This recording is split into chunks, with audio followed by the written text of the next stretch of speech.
Buenos días, vamos a comenzar la sesión 7 de la lectura del fragmento del narrador de Walter Benjamin.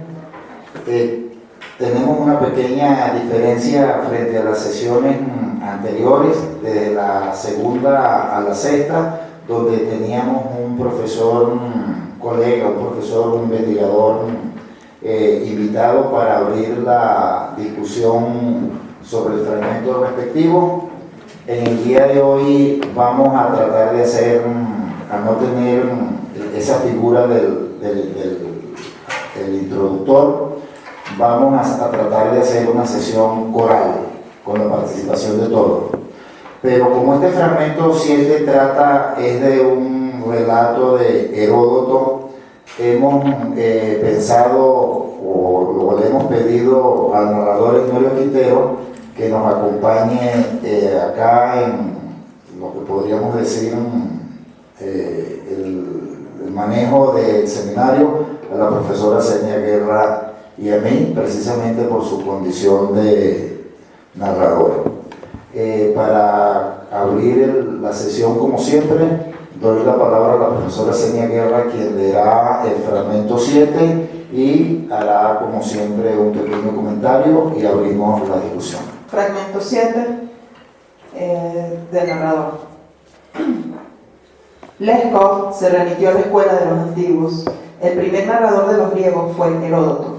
En el capítulo 14 del libro 3 de su historia nos encontramos con un relato del que mucho puede aprenderse.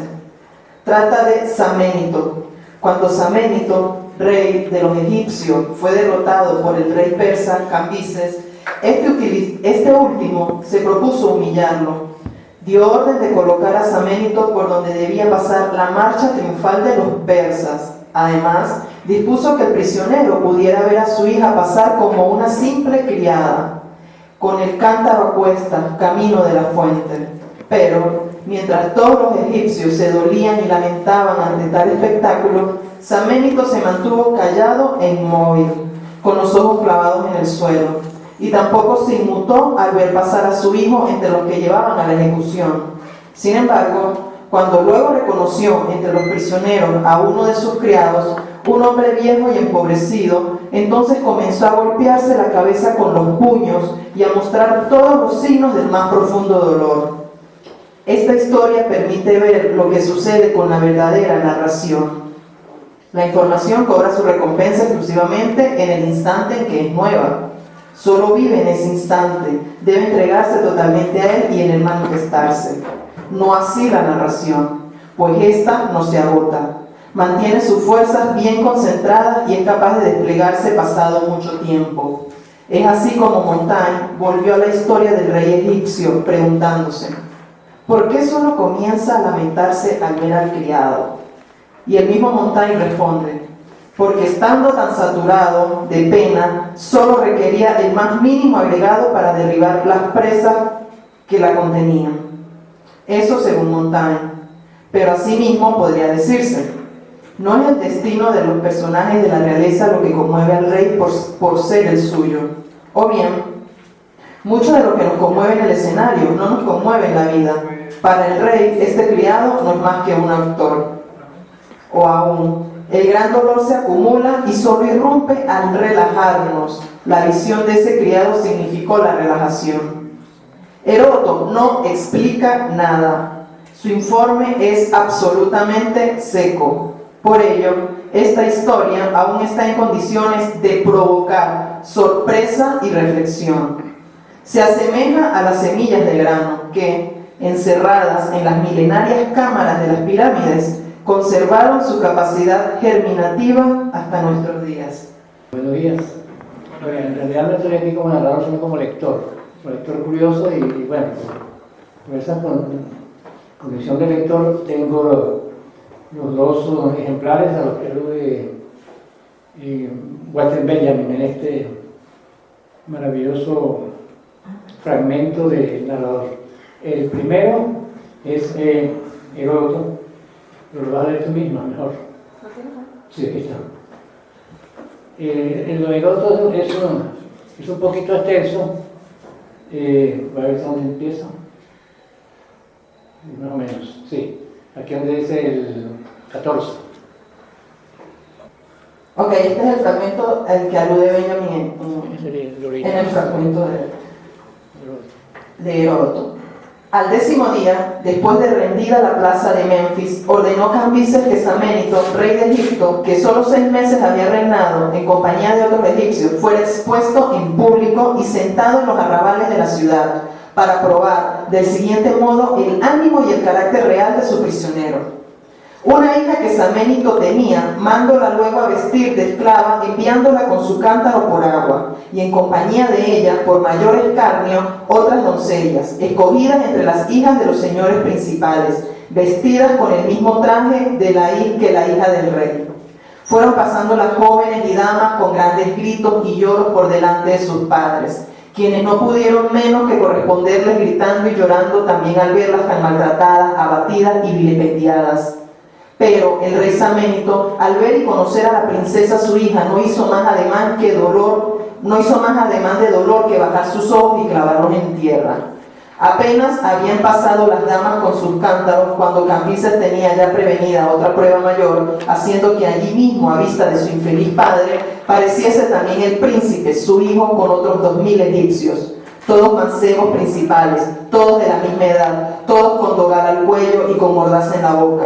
Iban estas tiernas víctimas al suplicio para vengar en ellas la muerte de los que en Menfis habían perecido en la nave de Mitilene. Pues tal había sido la sentencia de los jueces regios, que murieran 10 de los egipcios principales por cada uno de los que, embarcados en dicha nave, habían cruelmente fenecido. Saménito, mirando los ilustres reos que pasaban, por más que entre ellos divisó al príncipe su hijo, llevado al caldazo, y a pesar de los sollozos y alaridos que daban los egipcios sentados en torno de él, no hizo más extremo que el que acababa de hacer al ver a su hija. Pasada ya aquella cadena de condenados al suplicio, casualmente uno de los amigos de Saménito, antes su frecuente convidado, hombre de avanzada edad, despojado al presente de todos sus bienes y reducido al estado de pordiosero, venía por entre las tropas pidiendo a todos suplicante una limosna. A vista de Saménito, el hijo de Amasis y de los egipcios, partícipes de su infamia y exposición en los arrabales, No bien le ve Saménito cuando porrumpe en gran llanto y llamando por su propio nombre al amigo mendicante, empieza a desgreñarse dándose con los puños en la frente y en la cabeza. De cuanto hacía el prisionero en cada una de aquellas salidas o espectáculos, las guardias persianas que estaban por allí apostadas iban dando cuenta a Cambises. Admirado de lo que se relataba por medio de un mensajero, manda hacerle una pregunta.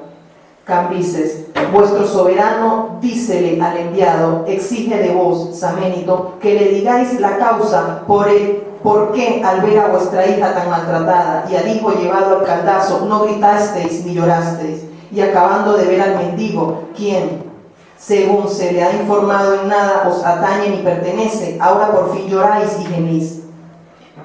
A esta pregunta que se le hacía, respondió Saménito en estos términos: Buen hijo de Ciro, tales son y tan extremados mis males domésticos, que no hay lágrimas bastantes con que llorarlos.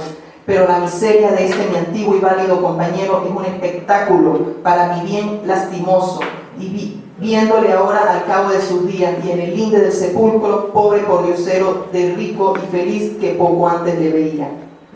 Esta respuesta, llevada por el mensajero, pareció sabia y acertada a Cambises, y al oírla, dicen los egipcios que lloró Creso, que había seguido a Cambises en aquella jornada, y lloraron asimismo los persas que se hallaban presentes en la corte de su soberano, y este mismo enternecióse por fin, de modo que dio orden en aquel mismo punto para que sacasen al hijo del rey de la cadena de los condenados a muerte, perdonándole la vida, y desde los arrabales condujesen al padre a su presencia. Es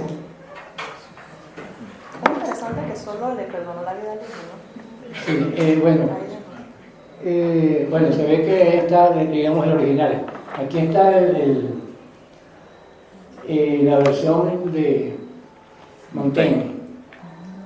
La lectura. Sí, la lectura que él hace de eso.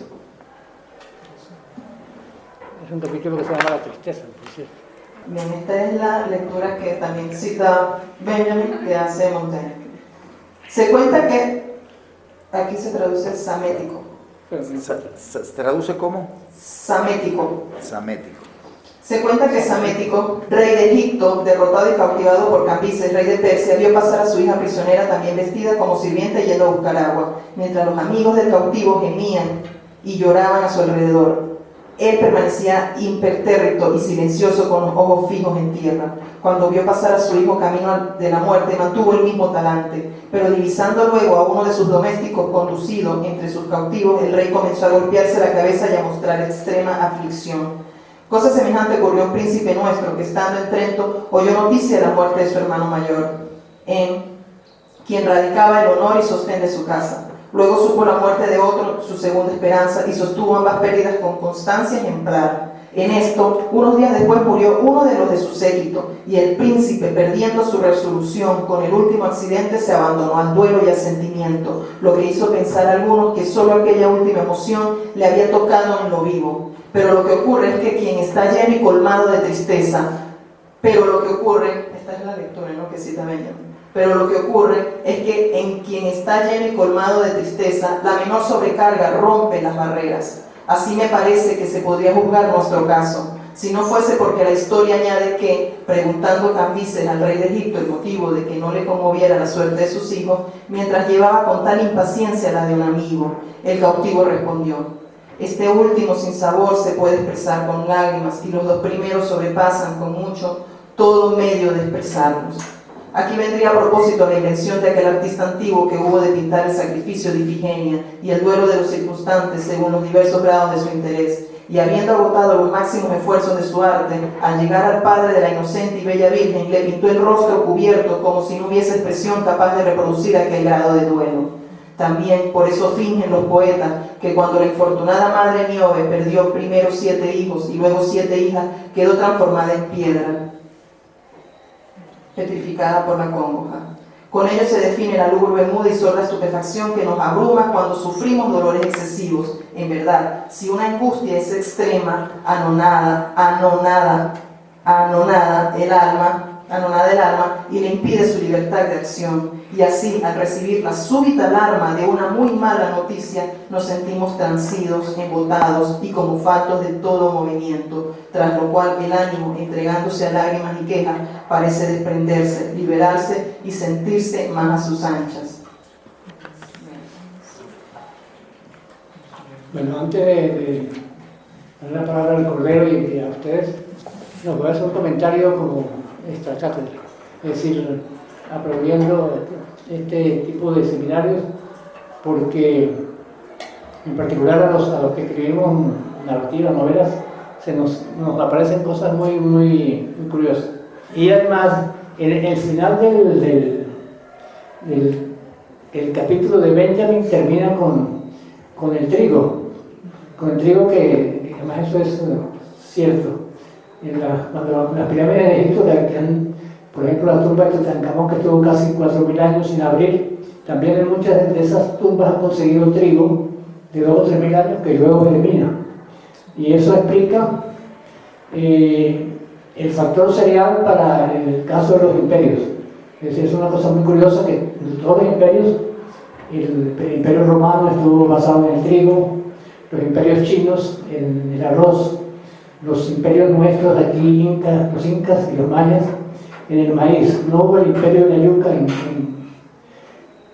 la Guayana, ni siquiera la papa era apenas un complemento de los incas.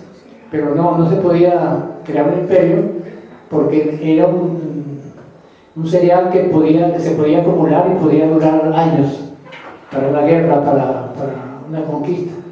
Eso era sencillamente lo que quería decir. Luego, aquí queda abierta uno de los capítulos más curiosos, que además están sustentados por el padre de la historia, por el gran Montaigne, inventor de los ensayos, y por el genio de Benjamin. O sea que ahí hay mucha tela por cortar y los invito a indagar en este punto Curiosamente, Montaigne, en el capítulo donde habla de San Benito, que no es San Benito, también era africano también, lo titula La tristeza. Buenos días. No, yo les comentaba hace rato, antes de comenzar la actividad, que hay una reciente edición en inglés del ensayo de Benjamin, y la edición publicada por el sello editorial de la New York Review of Books, que es una cosa muy seria. El libro se llama Los ensayos del narrador, y tiene el ensayo de Benjamin, tiene complementos otros ensayos en los cuales Benjamin hace referencia al asunto de la narración. Está el ensayo sobre la novela de Alfred Döblin, Berlin Alexanderplatz y otra, y tiene además cuentos de Hebel que menciona en el fragmento número 2, si mal no recuerdo, que menciona, hay fragmentos de ensayos de Ernst Bloch y de la teoría de la novela de Lucas, y así sucesivamente. Es una muy buena edición. Y en la introducción se hacía la referencia de que Benjamin había omitido, quizá deliberadamente o no, la continuación del ensayo de Heródoto y la continuación del trabajo de Montaigne, porque si uno se pone a ver, sí hay una explicación. Y eso era importante. Yo no lo había notado, obviamente, porque no fui a la fuente, no fui ni a Montaigne ni a Heródoto, no confiado, pero es interesante porque introduce el elemento de que Benjamin está interesado en mostrar una teoría que es de la narración, que se opone a lo que ya hemos comentado sobre la novela y sobre todo a la noción de información, ¿no?, que ya se discutió la semana pasada. Y ciertamente aquí, y se me ocurre mientras se leía el fragmento, lo que vuelve a asomarse y ponerse en el centro probablemente es la idea de lo inconmensurable. Que es lo que dicen justamente Heródoto y Montaigne en la continuación de ese fragmento. El dolor de ver a sus hijos es tan, pero tan grande, que justamente resulta imposible expresar esa agonía y ese sufrimiento. Y otra cosa que dice Montaigne, que retoma Benjamin, es que se trataba de un sirviente y no, en realidad es un amigo. En la historia de Heródoto se dice que es un amigo en el rol de mendicante. Y entonces uno supone, ya es una hipótesis que ustedes podrán discutir, que el hecho de que fuese su par quien estuviese en ese trance y en esas condiciones probablemente lo llevó a hacer una analogía, y entonces, aparte del inmenso dolor que le causaba el destino de sus hijos posible, existe la posibilidad entonces de un intercambio. El amigo mendicante está en el lugar en el que yo podría estar, y eso entonces permite una cierta expresividad que no era posible en el otro caso. Eso era un poco lo que quería acotar para que ustedes discutieran. Gracias. Sí, yo también tuve esa impresión cuando leí el fragmento de Heródoto, pero cuando leo el de Montaigne, recurro otra vez a la idea de mendigo. Entonces hay como esa ambigüedad, ¿no? Como que el hombre que es el par y termina siendo un mendicante, pero a su vez en otro texto, como la lectura de Montaigne, pues termina siendo, o sea, no lo convierte en un par, sino en un mendigo como tal. Entonces pues sí, queda como esa ambigüedad, y como dice Luis, Benjamin se toma, ¿no?, la idea nada más del mendigo, no considera la ambigüedad. Y bueno, de hecho, a partir de lo que dice el profesor Luis, yo me voy a quedar con la versión de Benjamin, ¿ok? Yo me voy a quedar con esta versión, porque es lo que he leído. Todavía no he leído la edición de gringa sobre las lecturas del narrador. Y quiero comenzar como la discusión con una línea que está entre las 5 últimas líneas del fragmento. Y antes de llegar a un fragmento que está en la mitad del texto, que viene a ser como el resumen de lo que es la teorización del fragmento, porque Benjamin distribuyó el texto así, el séptimo fragmento. En la primera parte la lectura de la historia, en la mitad está la teorización en 4 líneas y luego están las posibles lecturas que da Montaigne y que él mismo da, ¿no? Da muchas posibilidades. Y bueno, antes de terminar hay una línea que es la que les digo con la que quiero empezar la discusión, que dice Heródoto no explica nada. Dice Heródoto no explica nada. Entonces mi pregunta es justamente esa, ¿por qué Heródoto no explica nada, no? Quizás la podemos responder, y bueno, me adelanto a lo que quería decir, quizás el mismo Benjamin la responde justamente cuando comienza el último párrafo, dice, esta historia, la narrada, esta historia permite ver lo que sucede con la verdadera narración. Aquí comienza la teorización. Esta historia permite ver lo que sucede con la verdadera narración. La información cobra su recompensa exclusivamente en el instante en que es nueva. Solo vive en ese instante. Debe entregarse totalmente a él y en él manifestarse. No así la narración, pues ésta no se agota, mantiene sus fuerzas bien concentradas y es capaz de desplegarse pasado mucho tiempo. Entonces la pregunta también va dirigida a esto.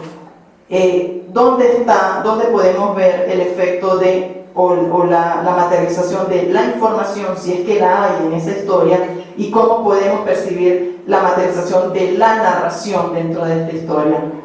Diomedes. Pues nadie quiere No, decir. que una... Bueno, no sé Sigue. si voy a estar de acuerdo con Benjamin o con Heródoto. No, pero creo que sí hay que recordar, no sé si eso es importante, que Heródoto dice, aunque no explique porque él es historiador, es, digamos, el reportero, el periodista que está ahí contando esa historia y no tenía por qué explicarla. En cambio, Montaigne era un pensador y también, por supuesto, Benjamin. Pero sí, creo que hay que precisar que sí, que no era un criado. Aquí lo dice muy claro. Dice, pasada ya aquella cadena de condenados a suplicio, que pasan la hija y el hijo, ¿verdad? Casualmente uno de los amigos de Saménito, antes su frecuente convidado, o sea que era, como alguien dijo por ahí, era su par, ¿verdad? Y hombre de avanzada edad, también se iguala se supone que Saménito es mayor, ¿verdad? Aunque no dice cuánto. Despojado al presente de todos sus bienes y reducido al estado de pordiosero, venía por entre las tropas pidiendo a todos suplicante una limosna. Es decir, aquí ni siquiera dice que era uno de los que iba, bueno, sí, era los condenados, pero era un mendicante, un limosnero. O sea que yo creo que es importante que no era un criado de él. Aunque eso creo que no sé si tiene importancia, es decir, no era su hijo, ni su hija, ni su esposa, como puede ser también en algunos casos. Podría leerse también en esa figura del cortesano, ¿no? Que no es que es como un sirviente, sino que forma parte de la... No era un mendigo como tal, pero sin duda se convierte en mendigo por la condición de la guerra. Exacto, sí. Yo le pediría a la profesora Senia que relea lo que Montaigne dice de la condición de quien es un amigo acá, que se ha venido a menos, y cómo lo ve Montaigne. Que releas la parte de la caracterización que hace Montaigne de esa mezcla, pues, sí. Ahí, lo de Montaigne es muy cortico. Sí, es cortico, pero ¿cómo lo ve Montaigne? Porque es que Montaigne es la fuente de, digamos, la primera fuente de Benjamin. No, bueno, estoy segura que también él leyó Sí, no, sí, pero después fue Heródoto. Sí, bueno, dice que así me parece que se podría jugar nuestro caso, si no fuese porque la historia añade que, preguntando Cambises al rey de Egipto, el motivo de que no le conmoviera la suerte de sus hijos. No, pero ¿cómo lo caracteriza antes cuando sí, pasa? No, aquí dice, mientras llevaba con tal impaciencia la de un amigo. El cautivo respondió, este último sinsabor se puede expresar con lágrimas. Pero al principio, ¿cómo lo refiere? Ok, él permanecía silencioso. Cuando vio pasar a su hijo camino a la muerte, mantuvo el mismo talante, pero divisando luego a uno de sus domésticos. Domésticos, un criado. Entonces, por eso a mí me surgió la ambigüedad. Montaigne lo llama criado. Porque sin duda, Doméstico es un criado. en esta traducción de Heródoto, sí, sin duda yo lo noté inmediatamente cuando lo estaba leyendo. Aquí no se habla de criado, sino como un par, como lo entendió Luis. Par, sí. Pero Montaigne nos produce la ambigüedad, porque en principio lo llama doméstico y luego dice que se trata de un amigo. Pero entonces por eso yo hago la lectura de que podría ser de estos amigos que son como acompañantes, donde no es un par de la nobleza, pero es como una especie de cortesano. Creo que estos matices, aunque nosotros si fuésemos a hacer una tesis doctoral sobre este seminario de Benjamin, tendríamos que buscar el apoyo de alguien que nos leyera Heródoto en el original, como nos llegó, y que nos leyera Montaigne en el francés original. Pero quiero primero resaltar el método de lectura de Benjamin, si pudiéramos decir el método, o la forma de leer de Benjamin, que es maravillosa. Benjamin va a Montaigne, conoce la historia de Montaigne, la usa y por supuesto va a Heródoto, pero la usa para la interpretación o la lectura crítica que Benjamin hace de la historia, y yo creo que es genial. Incluso el mismo Montaigne critica al Montaigne porque Montaigne está dando una explicación. Claro, no, pero es que él usa esa explicación de Montaigne, lo voy a demostrar, porque estaba leyendo mientras leía Enodio, leía a la profesora Senia y leía el profesor Luis. Fíjense que Heródoto dice que es un amigo, yo creo que eso es adjetivo. Montaigne dice que es un doméstico, Benjamin lo lee literalmente en la condición es un criado, así nos los traduce Aguirre. Pero lo interesante es la interpretación que va a hacer Benjamin de la historia de Heródoto vía Montaigne, y que no la tergiversa ni la manipula, sino que la usa teóricamente. Como decía la profesora Senia, yo creo que muy inteligentemente, la forma como compone el fragmento nos cuenta la historia, nos coloca unas líneas donde hace la conceptualización, la teorización que va, mediante la cual va a leer esa historia, y finalmente nos hace su lectura teórica del relato. Dice, lo repito, esta historia permite ver lo que sucede con la verdadera narración. La profesora Senia lo había leído, la información cobra su recompensa exclusivamente en el instante en que es nueva, solo vive en ese instante, debe entregarse totalmente a él y manifestarse. No así la narración, pues esta no se agota, esto es fundamental, esto no se agota. Es decir, la narración da las posibilidades de seguir leyéndola e interpretándola en el futuro. Eso que dice Diomedes empata justamente con la línea. Heródoto no explica nada, por eso que acaba de decir Diomedes. Claro. Y entonces fíjense que después Benjamin dice,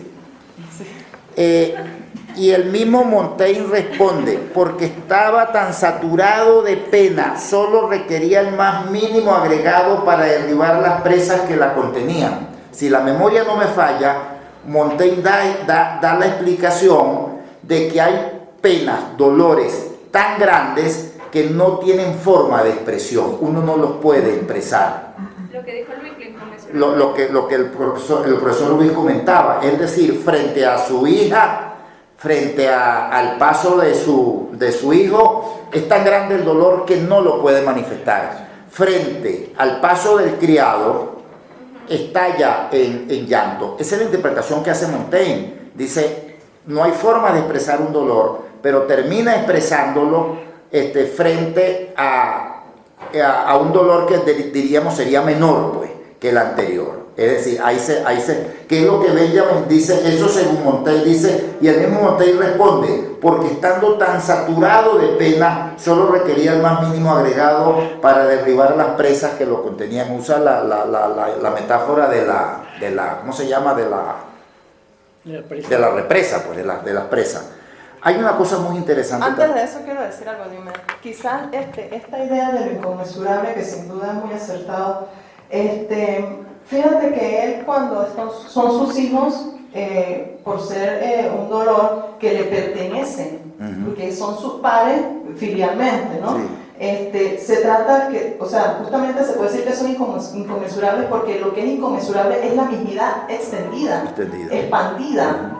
¿Cuándo marca la diferencia? Cuando está el distinto. Cuando pasa el distinto, que es el pobre, bueno, el criado, ¿ok? Y entonces justamente hay esa inconmensurabilidad, se rompe, y por eso él rompe también el llanto. Está ¿no? en llanto, exacto. Buenas tardes, buenos días, perdón. Iba a hacer unas precisiones con respecto a Heródoto. En el tercer libro de Heródoto, él hace el relato de su viaje a Egipto. Digamos que aquí hay 2 grados de aproximación, y un poco en consonancia con lo que había dicho el profesor Diego Medeseña y el profesor Luis Moreno Villamediana. El primer grado, desde el que vamos a ubicar a Heródoto, es el de heurística. Heurística, término griego que es el de hallar, el encontrar. Él es el primer testigo. Por eso es que se habla que en el relato más puro, que es como una semilla que tiene la posibilidad de germinar, es el de la heurística. En la heurística, el testigo ocular, que es Heródoto, que es el testigo de las acciones, trata de hacer la impresión de la manera más pura. A la heurística se opone la hermenéutica, que es el ejercicio que hace Walter Benjamin y Montaigne posteriormente, que es la interpretación y la exégesis de ese relato. Y la hermenéutica, la exégesis es casi infinita, se le puede seguir, digamos, ordeñando, para decirlo de una manera más cruda. Otro aspecto, el relato de Heródoto, que es el tercer libro sobre los relatos del viaje a Egipto, está hiperbolizado. ¿Ok? En este sentido, porque digamos que es uno de los primeros registros históricos del encuentro con el otro, la obra de Svetlana Todorov. De hecho, hay una cosa que está tan polarizada del sentido del griego Heródoto como griego, y el otro, que el otro en el relato, en el mismo libro Heródoto, narra cómo los hombres egipcios orinaban sentados y las mujeres egipcias orinaban de pie, o sea, como para polarizar esa diferencia. ¿Okay? Hay un poco de hipérbole, de exageración en ese relato, en esa impresión, precisamente porque es la primera impresión de ese encuentro con el otro. Una observación que habla de la inteligencia de Benjamin, justamente al final del fragmento que yo me distraje hablando de la semilla, pero que aquí justamente trae lo que se apunta de cómo Heródoto no explica, pero deja la semilla para que germine 3.000 años después, bueno, 2.600 años después. Dice, por ello, esta historia, la historia de Heródoto, dice, Heródoto no explica nada. Su informe es absolutamente seco, usa la palabra seco. Seco, entonces en seco no hay agua, no hay, en ese momento no hay floración. Por ello, esta historia aún está en condiciones de provocar sorpresa y reflexión. Se asemeja a las semillas de grano, yo diría más bien a las semillas de cereal, ¿verdad? O a los cereales, que encerrados en las milenarias cámaras de las pirámides, conservaron su capacidad germinativa hasta nuestros días. O sea, recogen una primera cosecha, la recoge aquí Montaigne, y una segunda cosecha, y nosotros la tercera, ¿verdad? Yo tengo una pregunta. Sí, muy bien. Ya. Heródoto es historiador, ¿no? Sí. Y él no explica nada. Y Benjamin dice que el narrador en una narración no debería explicarse nada. Entonces mi pregunta es, ¿qué diferencia habría entonces entre el discurso de la historia y una narración? ¿Sí? Voy a contestarle a Oriana esta pregunta de Oriana es muy inteligente, estos preparadores son muy inteligentes. Heródoto es el primer historiador que reconoce, Occidente, pero no es un historiador a lo moderno. Heródoto es una especie de narrador oral.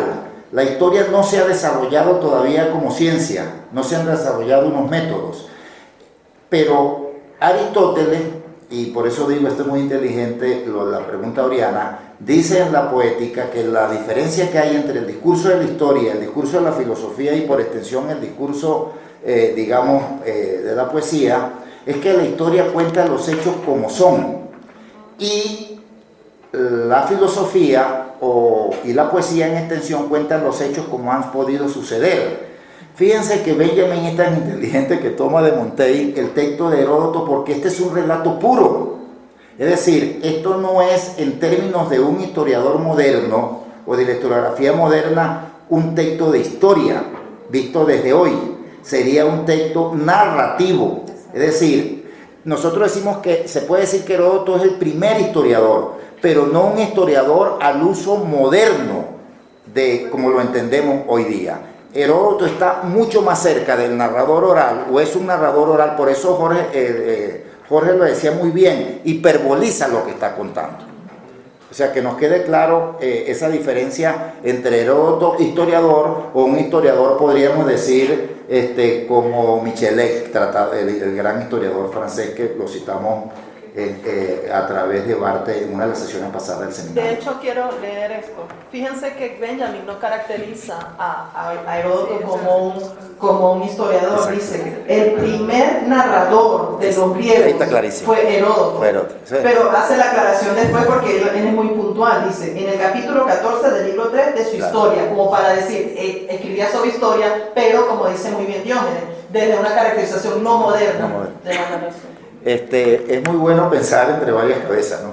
El mismo Benjamin, hay una cosa extraordinaria, yo se lo repito mucho a mis estudiantes, lo he comentado mucho con la profesora Ceni, con los colegas, con mi novio. Los grandes escritores, ellos mismos lo dicen todo. O sea, Benjamin, eso que ha dicho la profesora Ceni es perfecto, lo caracteriza como el primer narrador de los griegos. Ahí nos aclara este problema que Oriana plantea de manera muy inteligente. Pero yo quiero regresar un poco a la intervención que hizo Jorge, pero sobre todo a la teorización que hizo la profesora Senia cuando habla de la mismidad y la otredad, que es clave creo yo, en la interpretación que hace Benjamin y que les confieso yo no lo había visto cuando lo leí o lo releí en mi casa ayer 2 o 3 veces. Fíjense que Jorge se refirió a los términos de la eucarística y la hermenéutica. Heurística, coño, estoy con una vaina teológica. A la heurística y a la hermenéutica como el primer registro, en este caso Heródoto, una especie de testigo, y después todas las interpretaciones posibles que se pueden hacer, y como la hermenéutica. Pero hay varios tipos de hermenéutica. Sí. Hay un uso de la hermenéutica que sería una especie de deriva infinita sobre interpretaciones que dejan de lado la conceptualización y el pensamiento y la teoría. En eso difiere un poco cuando se dice, Jorge dijo que Benjamin era un hermenéutico. Sí. Porque justamente la hermenéutica que nace con Gadamer es una hermenéutica que presenta la comprensión donde las partes deben responder al todo. Y justamente lo que pasa en esta historia, lo que quiere demostrar Benjamin, y es lo que justamente hacen también las vanguardias históricas, es que las partes se revelan del todo, ¿ok? Se sublevan del todo, pero ojo, no salen del todo. Es una sublevación de la parte frente al todo, pero reconocen su independencia del todo estando ahí. Por eso, en el arte de las vanguardias, uno de las manifestaciones artísticas más representativa fue el collage, ¿ok? ¿Qué es el collage sino justamente una parte sublevada del todo, aun cuando está justamente dentro de una especie de todo? Y es lo que pasa con las interpretaciones que está planteando Benjamin. Lo que planteaba la profesora Senia, que habla de esa idea de la sublevación de las partes, que el trabajo hermenéutico que podríamos entrecomillar que hace Benjamin es un trabajo que no ve a la historia en un continuum, sino que de ese continuum toma esos pedazos del pasado que realmente le interesan para poder iluminar el todo. Fíjense, vuelvo a lo que la profesora Senia introducía de la mismidad y la otredad. Fíjense que Montaigne, la interpretación que hace Montaigne, que ya la conocemos de fuente directa y que Benjamin cita, porque estando tan saturado de pena solo requería el más mínimo agregado para derribar a las presas que lo contenían. Eso según Montaigne, pero miren lo que va a hacer Benjamin de manera extraordinaria. pero asimismo podría decirse. Es decir, ya yo no voy a hacer un trabajo hermenéutico siguiendo la idea del todo. Yo puedo interpretar o leer críticamente ese relato sosteniéndome en otras formas de interpretar las partes. ¿Qué dice Benjamin? Cito: no es el destino de los personajes de la realeza lo que conmueve al rey por ser el suyo, lo que la profesora Senia había explicado. Sí, es decir, él se conmueve, no se conmueve por la pena, la aflicción del hijo y de la hija, porque son parte de él mismo. Como la profesora Senia decía, es su mismidad entendida, es su sí mismo extendido. Pero después dice Benjamin, no se queda ahí, dice: o bien, y este es muy importante, cito: mucho de lo que nos conmueve en el escenario no nos conmueve en la vida. Fíjense que Benjamin introduce aquí un matiz extraordinario. La idea de que de la exposición, del espectáculo, de la teatralidad implícita en lo que ha organizado Cambises. Es decir, Cambises organiza una escena para ver la reacción de Saménito. Es decir, pero y termina Benjamin: para el rey, este criado, es decir, para el rey, para Saménito, no es más que un actor. Es decir, Benjamin introduce aquí la idea extraordinaria que atraviesa, yo diría, el pensamiento de Benjamin entre la relación del contenido y la forma. Es decir, nosotros estamos frente a una escenificación, pero cierra de manera genial Benjamin. O aún, dos puntos, cito, y esto ya lo había explicado la profesora Senia sin haber hecho la cita: el gran dolor se acumula y solo irrumpe al relajarnos. El gran dolor, el de la mismidad, ¿verdad? Pero ¿cómo termina? La visión de este criado significó la relajación. Es decir, la conciencia del dolor del otro lo diferencia y es lo que hace que Saménito estalle en llanto. Yo creo que aquí está, no sintetizado, pero esto es como una especie de semilla del pensamiento de Benjamin en su relación con el mundo, de su elección por las víctimas, por los desamparados, por aquellos, de buscar en el pasado aquella biografía, aquellos sucesos históricos, aquellos personajes, aquellas personas que el continuum de la historia ha dejado sepultado o no ha leído, porque ese continuum de la historia está organizado por el pensamiento de los vencedores.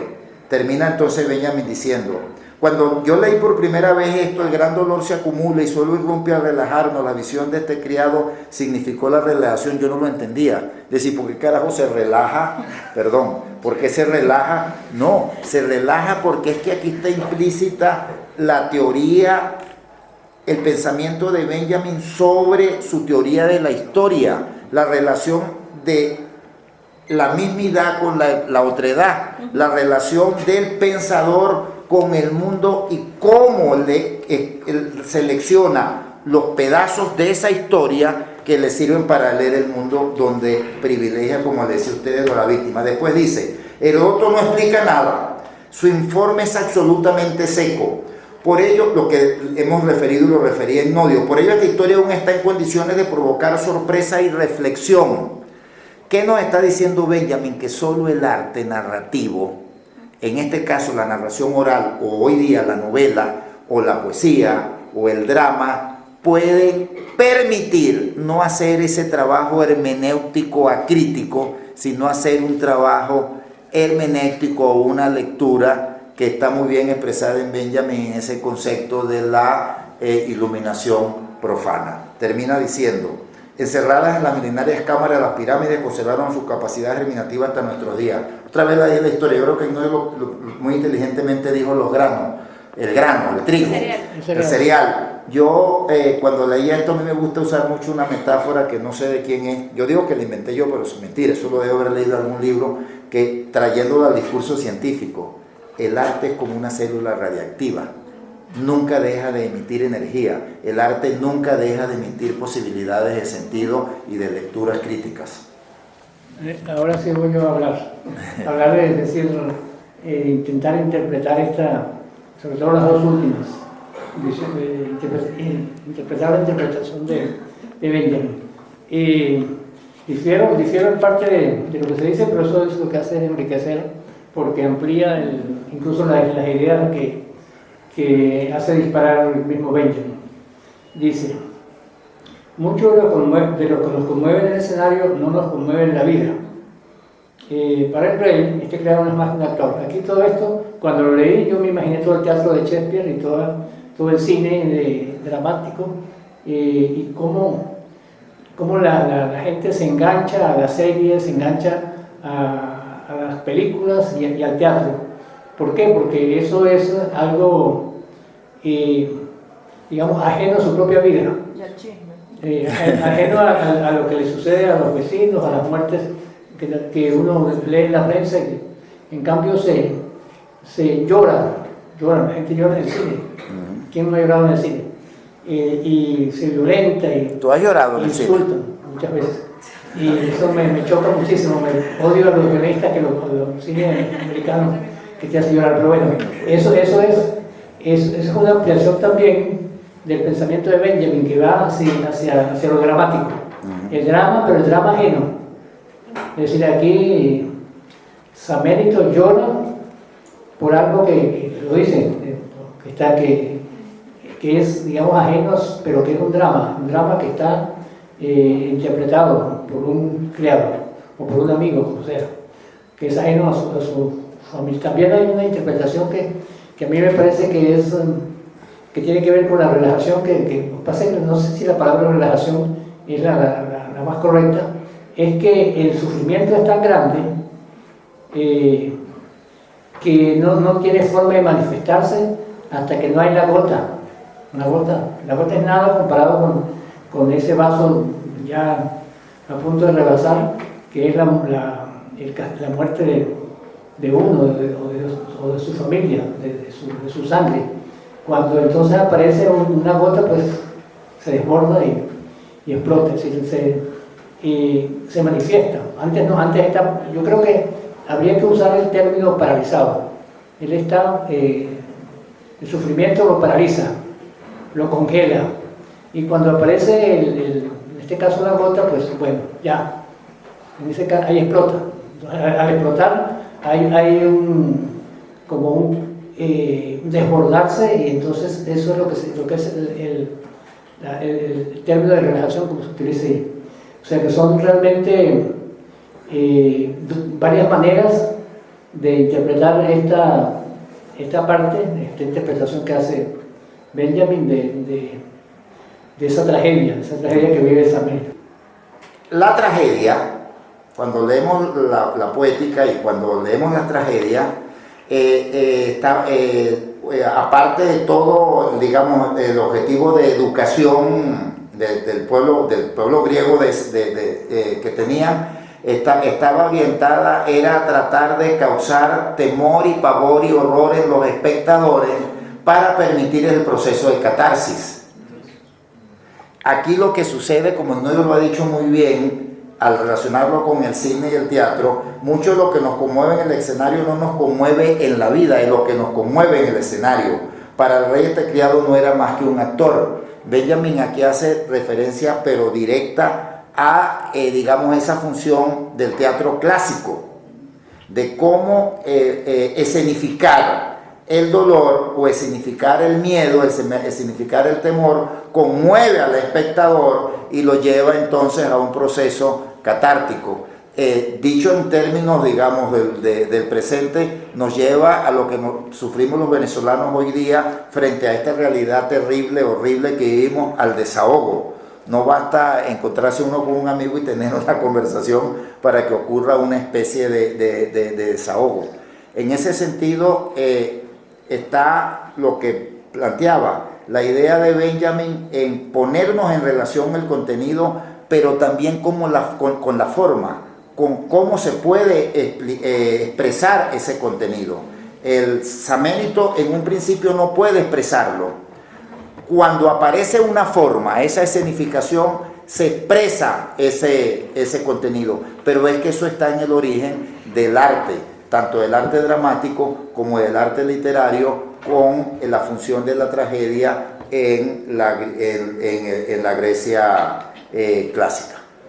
Sí, podría leerse también eso que dice Ignodio, que tú también lo acompañas, como lo que se puede llamar como la ficción como una potencia de lo real, en el sentido de que ficción en el sentido de que lo que la vida del doméstico o del criado o del amigo que era criado y doméstico, no era la vida no era la realidad de Saménito, y esa ficción como potencia de lo real, que es lo que pasa con el cine y con el teatro, permite esa catarsis, ¿no?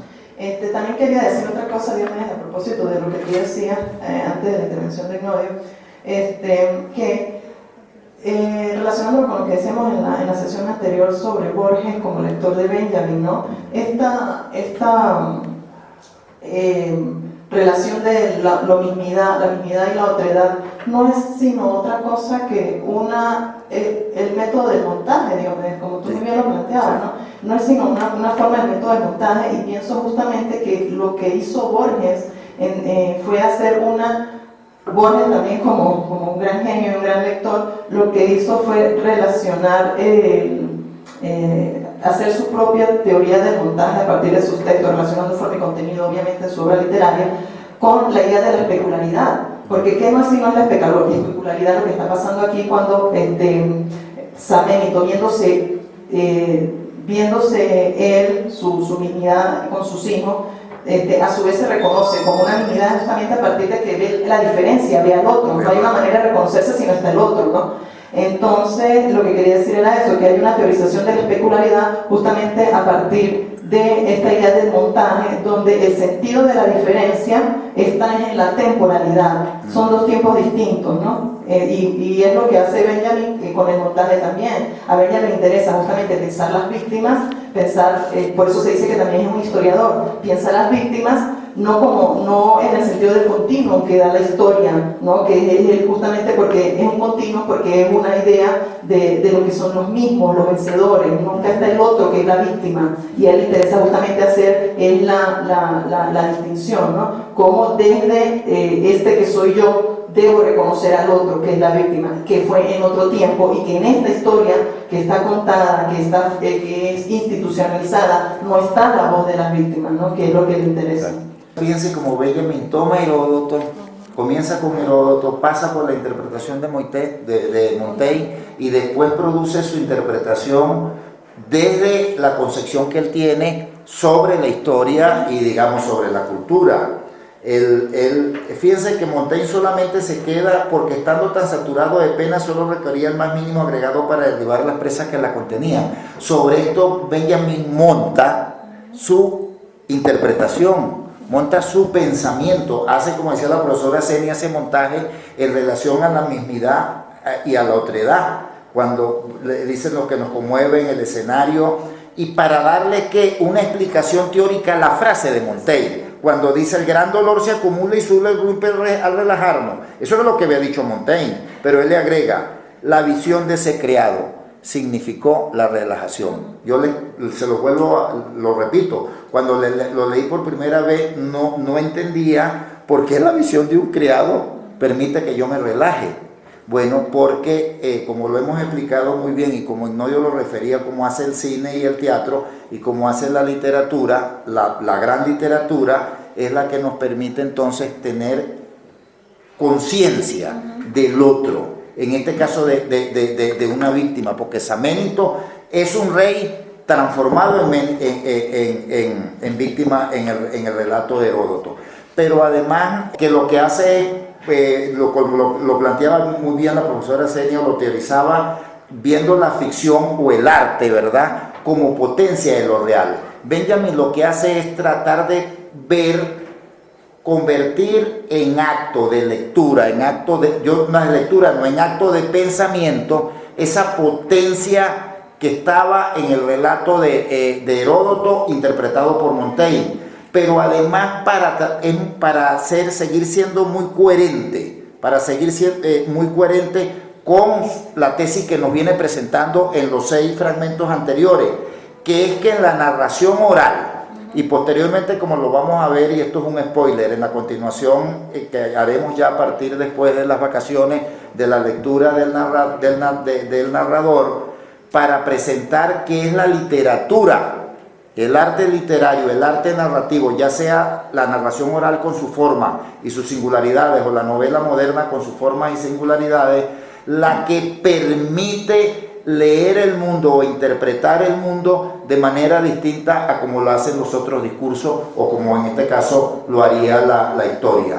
Ahí es muy coherente Benjamin cuando dice solamente en este caso, en este relato de Heródoto y posteriormente en la novela moderna, está la posibilidad de que siga germinando el sentido. Tú sabes que Benjamin, al igual que cuando hablamos del arte de la novela, de las grandes novelas, le habla al presente, le habla al lector y le dice cosas sobre su presente. Eso es parte de la gran literatura y los grandes pensadores como Benjamin. Aquí nos dice, y ya se habló en parte de las víctimas con una interpretación, pero hay la otra que más me interesa en este momento, es que nos está hablando a nosotros en la situación actual.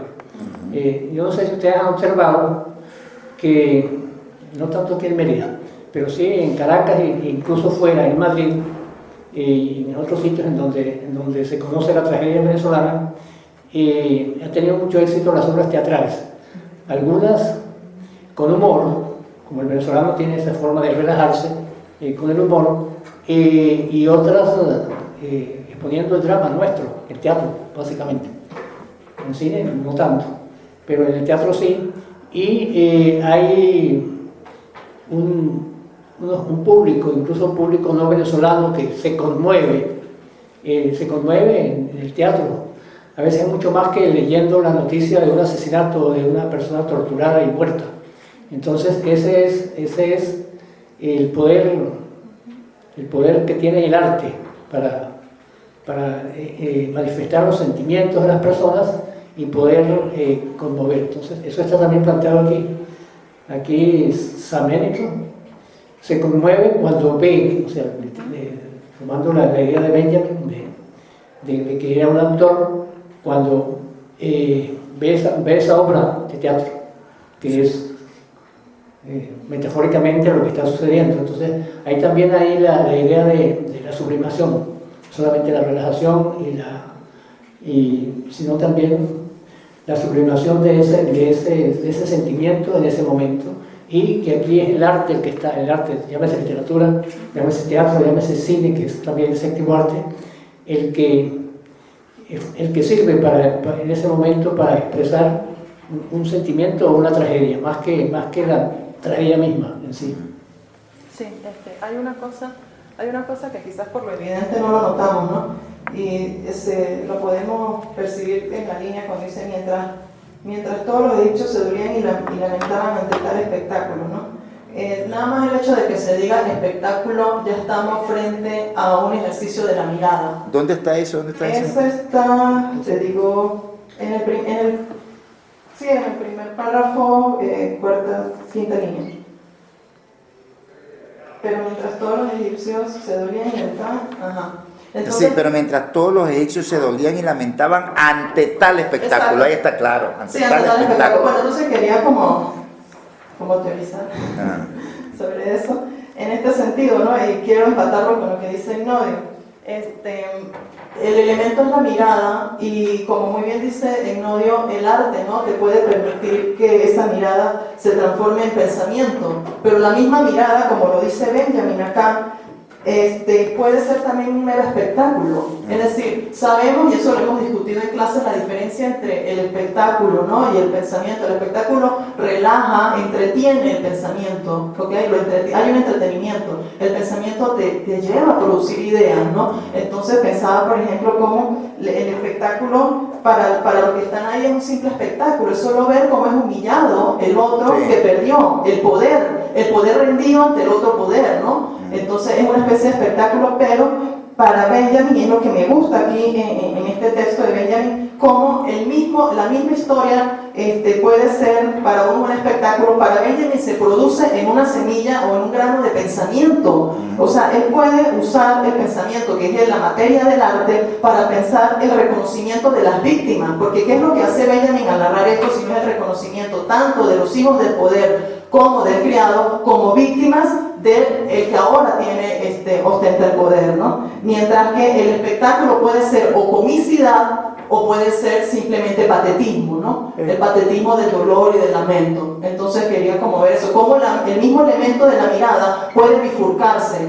dependiendo sin duda de las herramientas que cada quien tenga. La herramienta nada más para el espectáculo o la herramienta para el pensamiento. En realidad yo quería era hacerle una pregunta. Cuando Benjamin dice, y Montaigne, que Samenito solo reacciona cuando ve al criado o amigo, es como si Samenito antes, cuando estuviera frente a la procesión, digamos, de su familia, estuviera en un estado de shock. Y si es shock lo que tiene Samenito, también tiene mucha relación con el primer fragmento del narrador, en el que Benjamin no menciona específicamente la palabra shock, pero sí dice que los soldados, cuando regresaban de la guerra, no comunicaban la experiencia. Y puede ser entonces que la guerra no era espectáculo para ellos. Los compañeros que morían o la gente que sufría de hambre o de lo que fuera en la guerra no eran actores, no había relajación, y tal vez por eso es que ellos no podían comunicar eso hasta muchos años después, que hubo una especie de relajamiento que permitió la publicación de las obras sobre la guerra. Habría que ver qué sería o cuál sería el motivo del relajamiento para que sucedieran esas obras o para que se convirtiera esa experiencia en algo comunicable. Pero la pregunta es si ustedes creen que la relación entre el shock de los soldados y de Samenito es equivalente. Es equivalente en el sentido de que sin duda en ambos casos se anula la experiencia de lo cotidiano. O sea, ¿cuál era la experiencia de Samenito si no era ser el rey egipcio, ¿no? Ya no es el rey egipcio, ahora es el prisionero. El prisionero, exacto, ahora es el prisionero. Y muy buena, me hace pensar, Robert, por eso como dice Dios, muchas cabezas juntas pensamos mucho mejor. Si son chavistas, no. Ahí solo hay espectáculo. Porque tienen es un espectáculo, una sola forma de pensar. Sí, yo de hecho aquí lo tenía anotado, ¿no? La experiencia en Samenito sin duda es la experiencia del rey, que sin duda entra en un shock justamente porque esa experiencia es anulada. Y el shock le hace que él esté bajo esa especie como de inmutación frente a la caravana donde ve a sus hijos, pero aquí podríamos ver también otra manera de lectura de esa relajación, como tú muy bien lo planteabas. Yo no creo que la relajación sea la anulación del shock, todo lo contrario, creo que la relajación, en el sentido de que, porque entendamos que relajación lo estamos entendiendo como la especie del cuerpo, del sentimiento que explota en llanto cuando ve al criado, ¿no? Al doméstico. Entonces yo creo que cuando Samenito explota en llanto, no es que termina el shock, todo lo contrario, creo que el shock llega a su clímax, sí. ¿Ok? Porque justamente el shock de ver cómo el diferente a él, que era su doméstico, su criado, en ese momento está igualado en condición de prisionero y de ser humillado a sus hijos, que es la extensión de él, ¿ok? De alguna manera ese shock llega a su clímax justamente por eso. Es una de mis lecturas. Senia, dijiste, tomando en cuenta que lo que está viviendo Saménito es un espectáculo y que el espectáculo relaja el pensamiento, entonces, ¿cómo podríamos asociar esto con en el siguiente fragmento? Dice Benjamin: y así como el sueño es el punto culminante de la relajación corporal, el aburrimiento lo es de la relajación intelectual. El aburrimiento es el pájaro del sueño que incuba el huevo de la experiencia. Entonces, el aburrimiento, la relajación intelectual que nos trae el espectáculo, podríamos verla como como este pájaro del sueño que incuba la experiencia. ¿Cómo podríamos? Porque si es un espectáculo y el espectáculo relaja y el relajamiento del pensamiento nos lleva a la experiencia, ¿no sería una contradicción? Bueno, recuerda que hablé de las herramientas. Ya va, te voy a repetir. Cuando no hay herramientas, este espectáculo es el mismo, por eso hablo de la mirada. La mirada mira el espectáculo, pero en esa mirada que mira el espectáculo hay una bifurcación, como decía. La mirada que mira el espectáculo solo para entretenimiento, ¿ok? Porque no hay herramientas para el pensamiento. Como la mirada de ese espectáculo que, ojo, no es que no se entretenga. ¿Por qué no dices la mirada cómplice? Y la mirada que observa ese espectáculo, reconoce que es espectáculo porque tiene herramientas para reconocerlo como espectáculo, pero distanciarse del espectáculo para pensarlo como tal. ¿Ok? Esa es como la distinción que quería hacer. No sé si te respondo. No, yo creo que aquí hay una confusión con el espectáculo. Yo creo que en este caso son dos espectáculos. El espectáculo de Cambises haciendo que desfilen sus enemigos derrotados, empezando por Saménito, su familia y su par, es un espectáculo para los triunfadores, es decir, para los que están ahí, para los curiosos. Es un espectáculo que es como eso, como ir a un gran concierto en un estadio, ¿verdad? O a ver un partido de fútbol, es un espectáculo. Pero el caso de Saménito, que ahí eso es una interpretación que hace Benjamin, se convierte en espectáculo es cuando aparece el criado. Sí, se aparece, es decir, porque es como ajeno al anterior, es una tragedia, eso no es un espectáculo, eso es un sufrimiento terrible ver cómo humillan a su familia. Y cuando ya es un poco ajeno a su sangre, por llamarlo así, ya ahí es donde viene la catarsis. La catarsis es que se vuelca todo ese sufrimiento y porque ha sido una cosa menor, una cosa muy, digamos, valga la redundancia, mínima comparada con el gran dolor que experimenta. Entonces, esos son los dos conceptos de espectáculo que se ven en una misma escena, ¿verdad?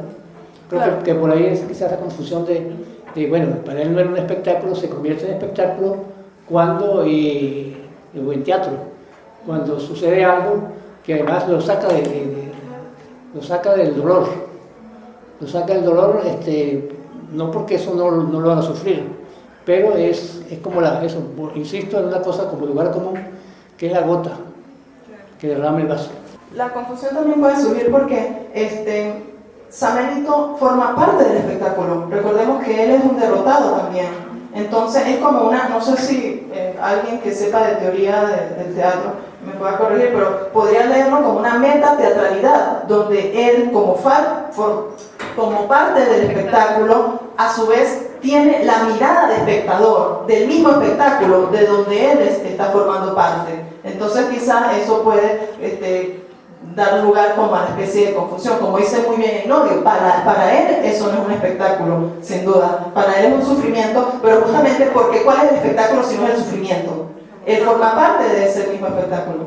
Quisiera comentar una lectura que hice ayer, porque me parece importante eso que mencionó el profesor Diomedes acerca de la tragedia, eso que mencionó ahorita Robelis acerca del shock, y algo que de alguna manera nos sugiere Benjamin en el fragmento, que es lo que sucede con Saménito cuando él menciona la sorpresa y la reflexión. Lo relacioné con esto de la información, con la actualidad, porque Saménito no recuerdo en qué traducción lo leí, eso no lo revisé, pero él menciona, en mi hogar hay tantos males que no hay forma de desahogarse.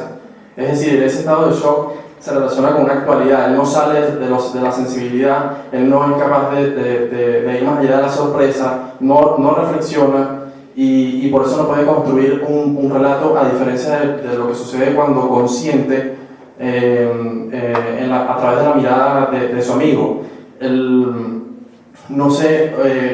La reacción de los egipcios de alguna manera se explica en sí misma porque hay un vínculo familiar, algo sensible, digámoslo así de esa manera, algo de ese momento. En ese momento se está amenazando un vínculo a través de la muerte, un vínculo familiar, pero no se explica por qué Saménito reacciona así al ver a su amigo.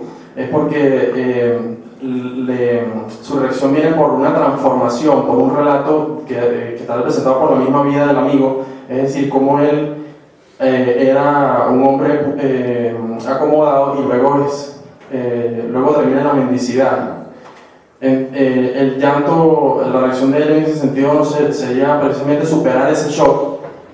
Implica que él ha reflexionado, ¿verdad? Lo ha usado, o sea, lo ha apropiado, la experiencia de su amigo la ha sentido como suya y ahora puede transmitir ese relato a los persas cuando se lo piden, ¿no? Voy a referirme a la idea de espectáculo que está aquí en el texto de Saménito.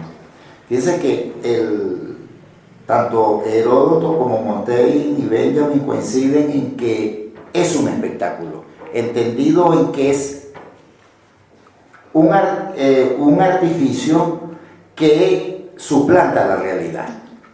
Sí, él montó el desfile, eso es un espectáculo muy propio de las culturas premodernas o las culturas militares, muy propia del arte de la guerra, sino en los desfiles. La importancia del espectáculo en la cultura militar. Nosotros prendemos nuestro canal BTV y todos los días tenemos grandes desfiles y grandes espectáculos. Espectáculo en ese sentido teatral, es decir, yo represento la realidad, una representación de la realidad.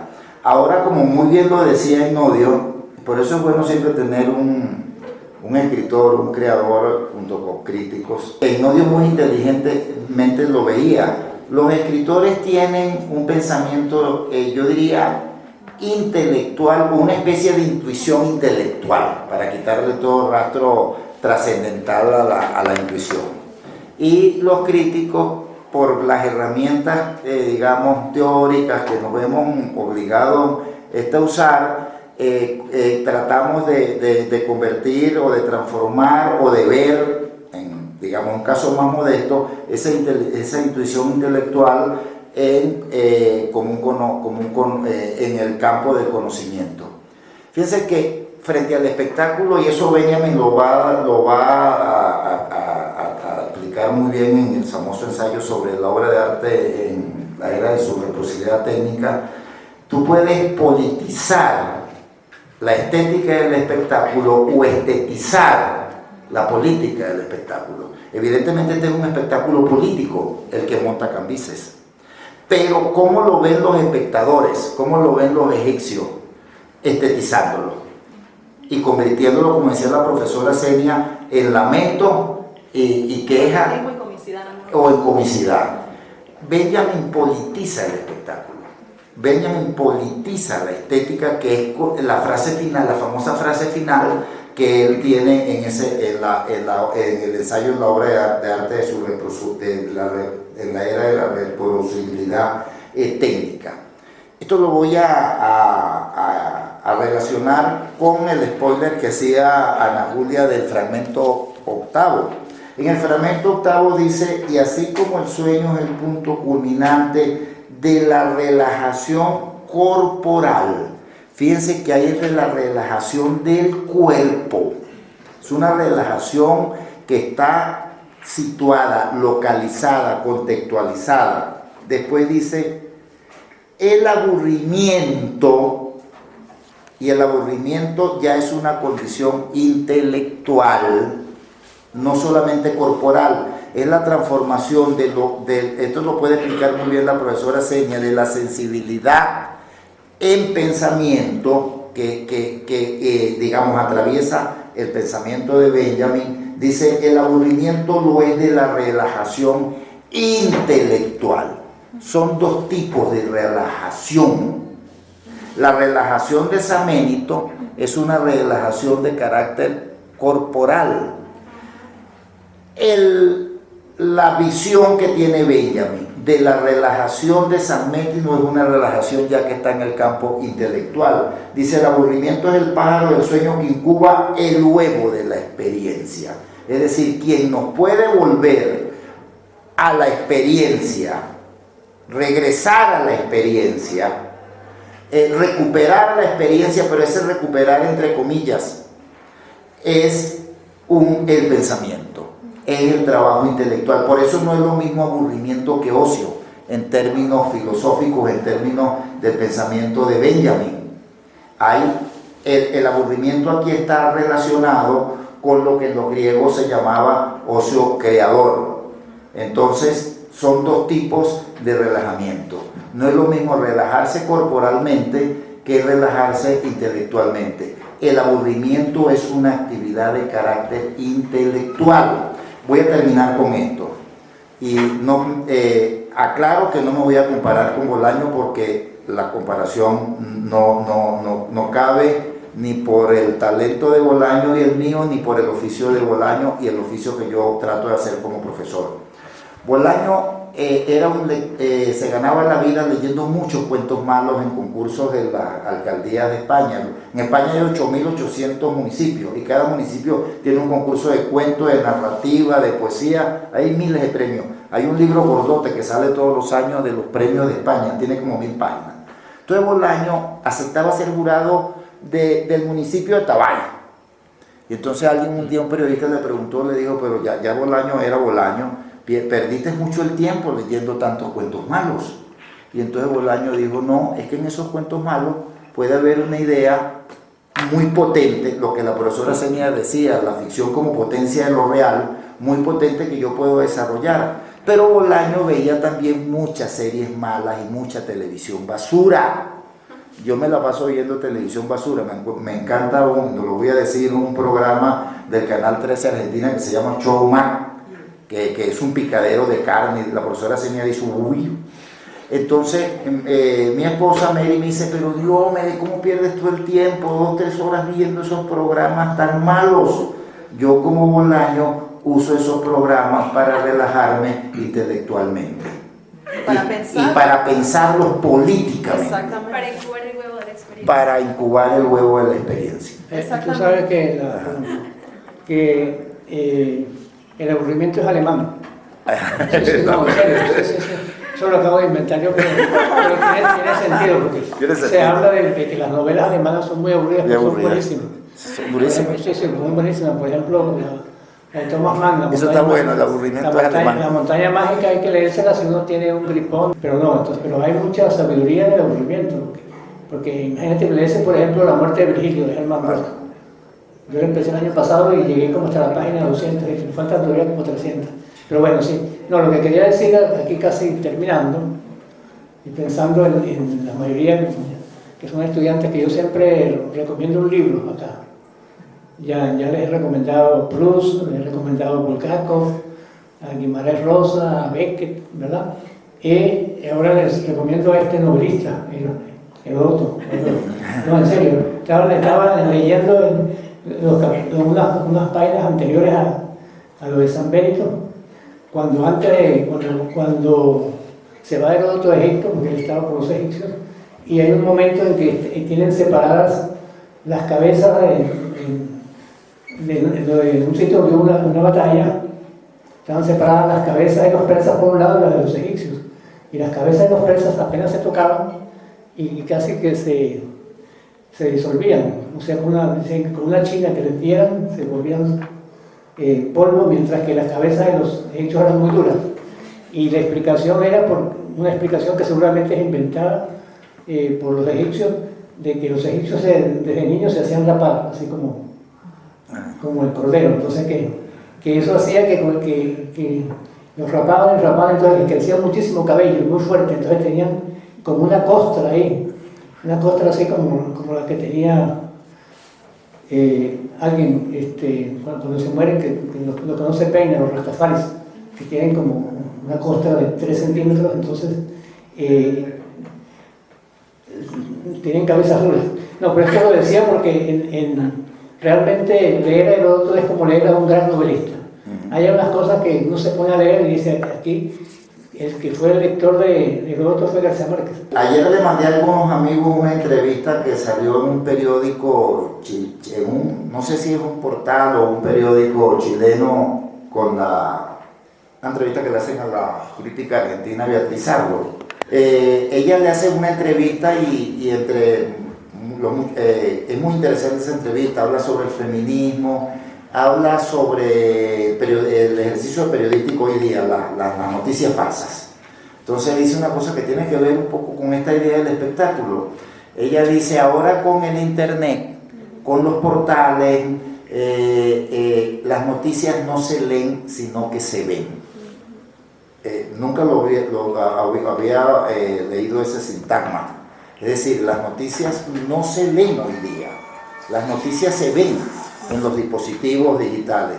Pero dice, y esto tiene que ver con lo del aburrimiento y lo del pájaro del sueño en Ana Julia, que sin embargo hay noticias, textos que no se pueden ver, como el Ulises de Joy, que hay que ir al aburrimiento de, como dice Ignodio, que es alemán, de pasar horas y horas y horas con un texto, como dice Beatriz Arlo.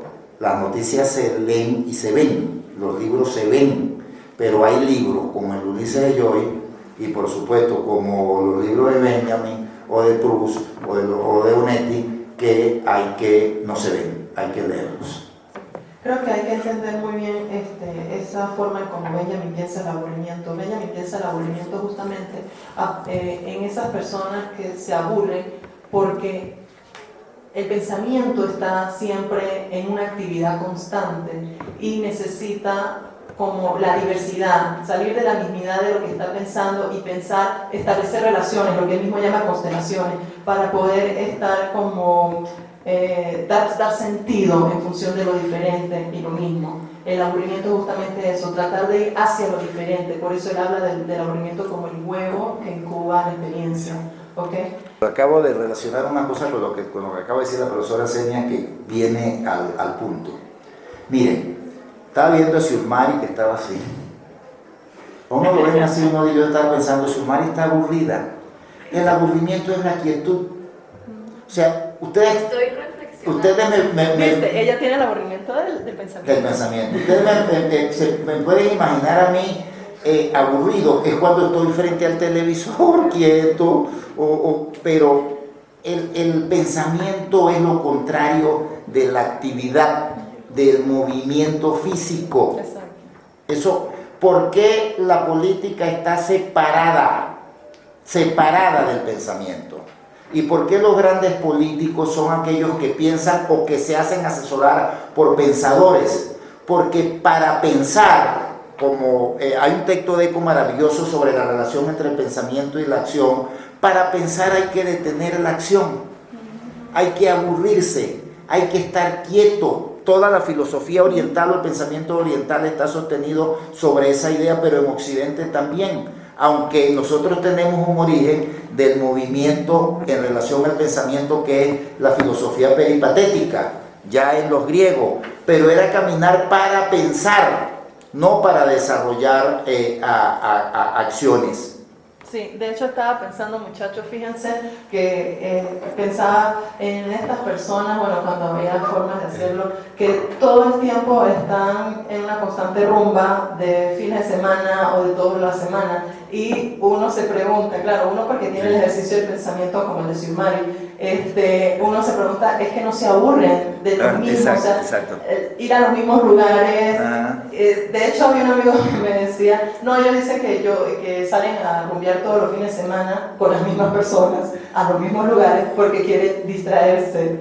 O sea, quieren algo diferente, pero siempre es lo mismo. Y de eso no se aburren, justamente para relacionarlo con lo que dice Diomedes. La actividad física de esa rumba eterna no va a permitir nunca el aburrimiento en el sentido de poner en función el pensamiento. De relajación intelectual. Exactamente, relajación intelectual. Mire, hay una cosa, que esto sí es una especulación, ya es especulación.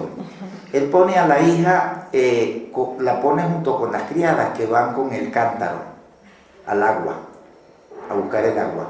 Y hay una especie de lugar común de frase cristalizada que dice, tanto va el cántaro al agua. Esto sería hermenéutica pirata, Jorge. Yo tuve un profesor que ahora lo voy a nombrar, que hacía este tipo de especulación que yo voy a hacer, por eso he dicho esto sería hermenéutica pirata. Alguien que se crea hermenéutica y que crea que los textos se pueden interpretar libremente y no hacer como Benjamin, ir a Heródoto, ir a Montaigne y producir una teorización para producir un pensamiento sobre ese texto, haría esto que yo voy a hacer ahorita. Esto lo estoy haciendo adrede. La hija va con el cántaro al agua. Tanto va el cántaro al agua hasta que se rompe.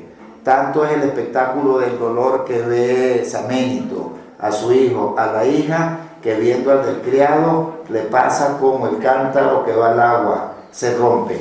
Ese es el tipo de hermenéutica que no podemos hacer. Yo tuve un profesor, lamentablemente fallecido, que él trataba de relacionar cualquier cosa, los nombres, los apellidos, las acciones en un relato, y hacía unas especulaciones enormes, y entonces a esos trabajos los llamaba trabajos hermenéuticos. Tú sabes que hablando de las fuentes de Heródoto, justamente yo creo que Saménito fue un trágico completo, no solamente por el final, sino por el principio. Su padre había gobernado 30 años en Egipto, época de paz, y había tenido mucho éxito. Él apenas estuvo 6 meses. Y pierde el poder. 6 meses, y a los 6 meses llega Cambises, un persa. El rey persa, y invade Egipto y lo humilla. Entonces, en Montaigne, en ese sentido, es también una lectura, yo diría que obligatoria para cualquier persona. Él tiene muchísimos ejemplos de destinos de las personas. Esto es inagotable, la verdad. Somos adictos a pensar.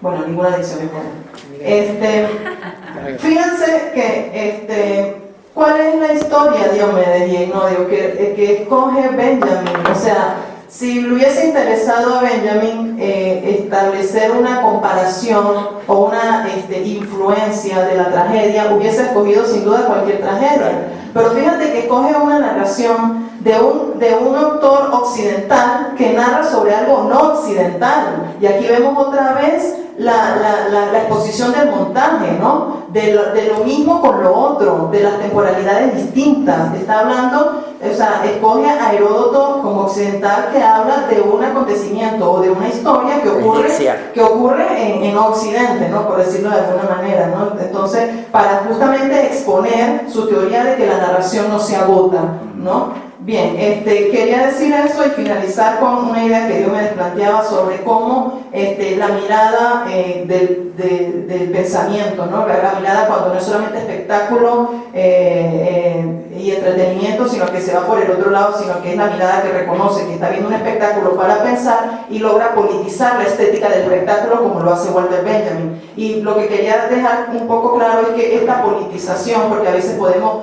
no tener muy claro, ¿no? la idea de la politización de la estética o la idea de la politización en el arte, ¿no? Como lo hacen también las vanguardias históricas, el hecho de que la politización de la estética del espectáculo que hace Benjamin, que hacen los grandes artistas y los grandes críticos o teóricos, es justamente poner una relación del shock individual con la experiencia del colectivo. ¿Cuándo no se politiza? Cuando mi experiencia de la tragedia, en el sentido de las circunstancias adversas que estamos viviendo, solo la dejo en un sentido individual y no soy capaz de ponerla en relación con el colectivo. En ese sentido se politiza el espectáculo, la estética del espectáculo. Y estética del espectáculo en el sentido de que es estético porque hay pautas, ¿okay? Porque hay una normativa. O sea, Cambises tomó ciertas pautas para que la estética de ese espectáculo del sufrimiento y la humillación fuera de cierta manera. ¿Dónde podría tener cabida la idea de consejo en esa tragedia, en ese espectáculo que ve Saménito? Benjamin, comenzando, dice que ese es un relato, primero que es un narrador, Sí. Del primer narrador de los griegos. Y dice que es un relato del cual se aprende, del cual se aprende. Pero el aprendizaje aquí no está en el sentido de la sabiduría y del consejo. El aprendizaje que nos da Benjamin aquí, como yo creo que hemos tratado de hacer nosotros, ojalá que muy bien, está en la utilización teórica, en convertir en un objeto de pensamiento un relato. Es decir, Benjamin no usa el relato como, digamos, con una finalidad estética, si asociamos lo estético a una forma de placer, sino que lo usa como, vuelvo a ese fragmento 7, en octubre estamos obligados viéndonos aquí, porque ese fragmento 7 es muy importante, lo usa como una forma de relajación intelectual. Eso se me va a meter en la cabeza a mí. ¿Cómo estás, Diomedes? Relajado intelectualmente. A propósito, quiero darles un anuncio a propósito del concurso que hay en el departamento para toda la facultad, todos los estudiantes de pregrado de la Facultad de Humanidades. El próximo miércoles va a haber una discusión sobre el texto que está que está asignado para el concurso, que es el texto sobre el autor como productor de Walter Benjamin, pero vamos a mencionar también el texto de Foucault, que es un autor, y el texto de Roland Barthes, La muerte del autor. Entonces, ¿de qué se trata? No solamente se trata de exponer lo que dice Benjamin, sino de poner en relación los grandes teóricos y los grandes pensadores que pensaron, para la redundancia, el autor. ¿Okay?